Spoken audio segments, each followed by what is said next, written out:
Cricketer परिवार को कटकणा विदेश गस्त बेले खेलाड़ी परिवार रहिबा उपरे कटकणा जारी कला बीसीसीआई।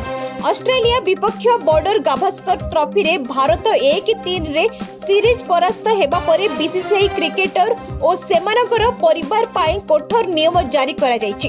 स्पोर्ट्स नाउ चैनल अनुसार निकटरे अनुष्ठित वार्षिक साधारण बैठक रे बीसीसीआई अनेक गुरुत्वपूर्ण परिवर्तन उपरे आलोचना करिछि, जहार उद्देश्य हेउछि खराब प्रदर्शनर समाधान करबा एवं दल रे प्रतिद्वंदितामूलक मनोभाव फेराई आनिबा। आलोचना परे विदेश गस्त समय खेलाड़ी परिवार रहिबा उपरे कटकणा जारी करा जायछि।